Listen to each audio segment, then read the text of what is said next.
नमस्कार दोस्तों, आत्मबोध में आपका स्वागत है।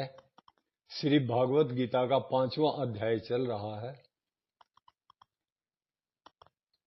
सांख्य योगी के द्वारा कर्म किस प्रकार होते हैं भगवान?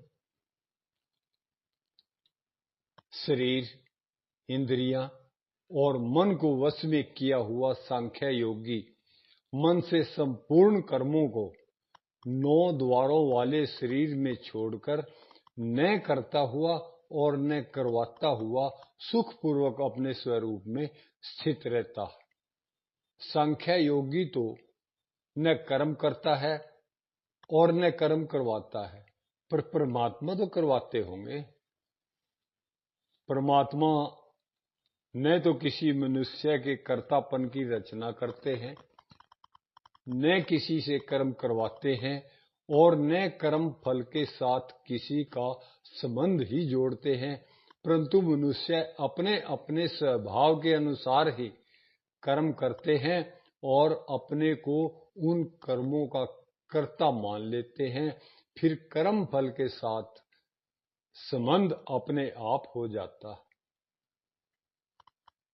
वे परमात्मा किसी के कर्तापन आदि की रचना नहीं करते, पर प्राणियों के कर्म फल को तो ग्रहण करते होंगे ना भगवान।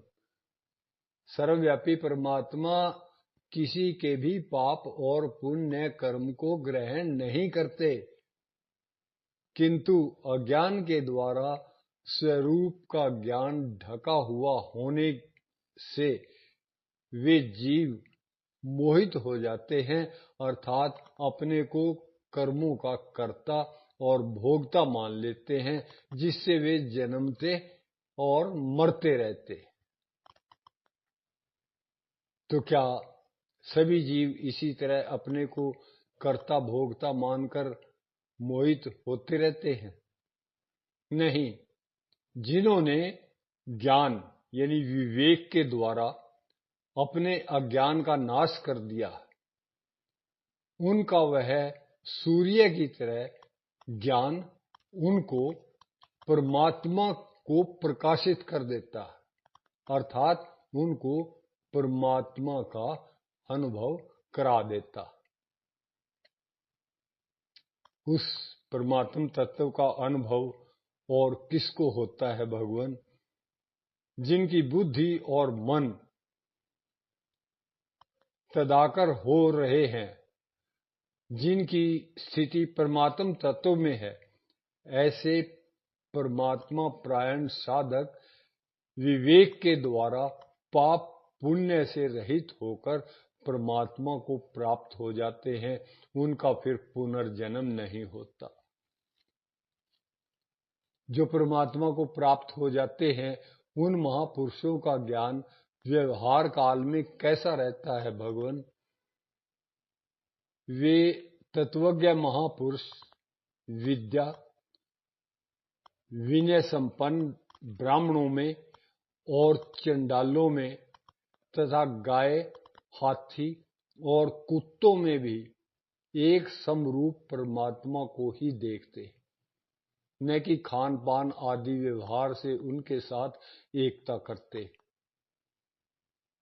तो समदर्शी होने से क्या होता है? जिनका मन सर्वथा साम्यावस्था में अर्थात परमात्म तत्व में स्थित हो गया है, उन्होंने यही यानी जीते जी संसार को जीत लिया, अर्थात वे संसार से ऊंचे उठ गए हैं। कारण कि ब्रह्म निर्दोष और सम है, इसलिए वे समरूप ब्रह्म में ही स्थित हो जाते हैं। ऐसी साम्यावस्था में स्थित होने का उपाय क्या है?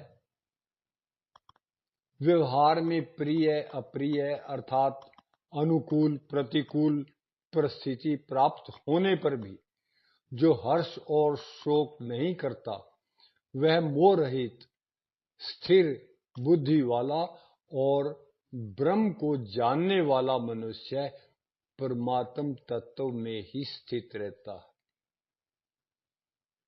यह स्थिति किस क्रम से प्राप्त होती है भगवान? जो ब्रह्म पदार्थों में आसक्ति नहीं करता, वह पहले अपने आप में स्थित सात्विक सुख को प्राप्त कर लेता है, फिर वह परमात्मा के साथ एक होकर अक्षय सुख का अनुभव करता है। आपने मेरी बात बड़े ध्यान से सुनी जी। बहुत बहुत शुक्रिया जी। बहुत बहुत धन्यवाद।